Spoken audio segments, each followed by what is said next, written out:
Hello and welcome fellow Astroneers, I am Dougie O'Brien and this is my guide on the second holiday event.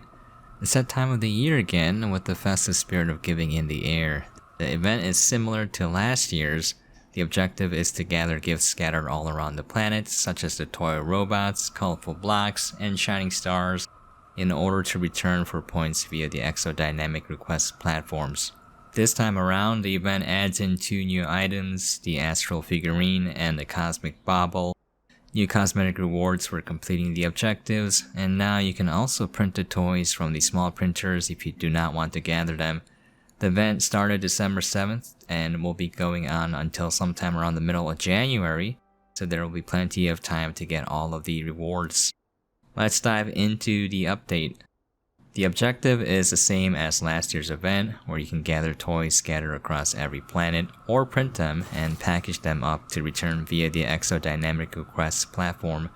The following items go for the following amounts of points once returned. The toy robot, also known as the Automaton 1 or 2. Each robot is worth 20 points. They can now be printed from the small printer for 1 scrap each. The toy block, also known as the cubic object. Each cube is worth 30 points. They can be printed for 1 carbon and 1 scrap each. The star, also known as the stellar object. Each star is worth 50 points. They can also be printed for 1 glass and 1 scrap each. The snow globe, or otherwise known as the Cosmic Bauble. Each globe is worth 75 points. They can be printed for 1 Astronium and 1 scrap each. We finally have a use for Astronium now. Anyways, the snowman, also known as the Astral figurine. Each snowman is worth 100 points. They can only be found on Glacio and appear as snowmen. Once you dig them up, they transform into the Astral figurine. Each figurine takes up 2 slots, so plan accordingly if you are transferring them to another planet. The reward tiers are as follows. For reaching 1,500 points, you will unlock the Tinseltown palette. For reaching 3,500 points, you will unlock the Festive Chapeau hat. And for reaching 6,500 points, you will unlock the Bobblehead visor. Here is a breakdown of how many items you will need to reach 6,500 points. If using only automatons, you will need 325 automatons and 20,313 bytes. Setting a request platform takes up 500 bytes per payload. If using only cubic objects, you will need 217 cubic objects and 13,542 bytes. If using only stellar objects, you will need 130 stellar objects and 8,125 bytes. If using only cosmic baubles, you will need 87 cosmic baubles and 5,417 bytes. If using only astral figurines, you'll need 65 astral figurines and 3,612 bytes, since you can fit 8 packaged figurines and 1 additional figurine on the top of the trade platform. In my personal experience, it took the least amount of time to collect Astronium and scrap and print out cosmic baubles. Collecting the objects manually can be done, but it is quite time consuming. Collecting Astronium is very simple and you can do it in many different ways. Astronium is found at the core of each planet and moon, so I would recommend digging to the center on either the Solo or Novus, since they are moons and much smaller in radius, which means you can reach the center much more quickly. For digging to the center, you can either use a vehicle such as a rover set up with the drill, or dig your way down using tethers connected to both oxygen and power, and your terrain manipulator. If digging by hand, I would suggest equipping your terrain manipulator with the boost mod, a drill mod of any kind, and a wide mod to make digging go much faster. Once at the center, you can collect the Astronium manually with the terrain manipulator or rover with drill, or use a thumper and leave it running while doing something else.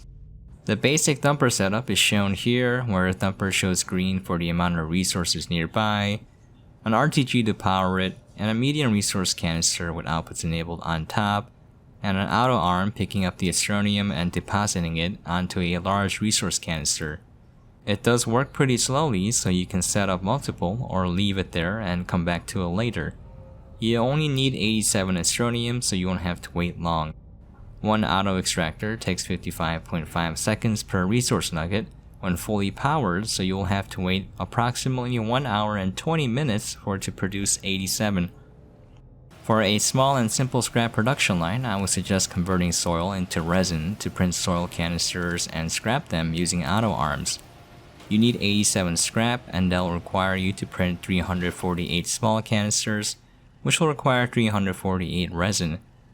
348 resin takes 87 full small canisters of soil or 4 medium soil canisters in the soil centrifuge to convert.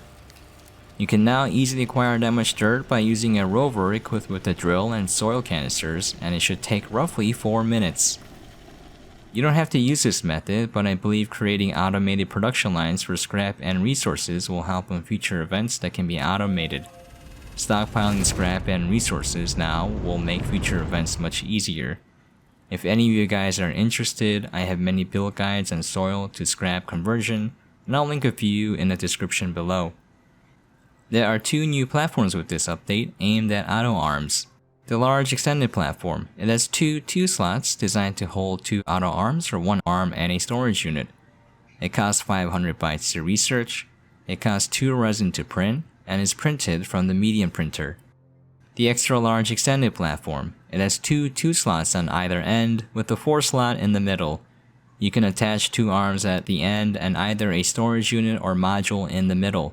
It costs 750 bytes to research, it costs 3 resin to print, and is printed from the large printer. You can use these platforms any way you wish. Personally speaking, however, they aren't as handy in large-scale production lines for me due to the fact that you need multiple auto arms per module, which requires them to be positioned pretty close to each other, mainly using a small platform such as the small platform A. As shown here for the Halloween event, there are 4 auto arms per cauldron, and these platforms would be really hard to use. For other use cases, you can use them as a display case or for smaller production lines and logic builds to make them look much neater and organized. You can now print the following backpack items from the small printer: the packager, the small canister, the extender, dynamite, fireworks, the work light, and the floodlight. This is a great change because now you have more options for a fully automated soil to scrap conversion line. Using something like the small soil canister would be a very simple and easy process. I would highly recommend building your own automated soil to scrap conversion line and stockpile scrap for future events, so you can complete them much quicker now that events seem to be heading in a direction where automation is going to be coming in very handy. This update also enables higher visual fidelity on machines that can support it. Options such as high quality terrain, terrain level of detail blending, distance detail, object detail, shadow and lighting detail, extra shadow casters, and FOV bias can be increased via sliders. Xbox One and PS4 and PS5 have gained some support for a limited high quality mode as well. As a personal side note, it does make the game look way nicer, but once I turned them all on to max, it did drop my frame rate from a steady 90 FPS to around 55. I have a 3700X for my CPU and a 2070 Super for my graphics card, so use that information as you will. Just keep in mind this is my main save file, which is approximately hitting 40 megabytes now, so it does run a little bit slow to begin with. There is also a small but incredibly useful quality of life change. The shuttle can now be launched directly to another planet instead of into orbit and then to another planet, and you can also increase or decrease the orbiting speed to find desired landing locations much quicker. This is all optional, but it does make navigating via shuttle much quicker and more convenient. The following new cosmetics are now available in the Excel Outfitter store.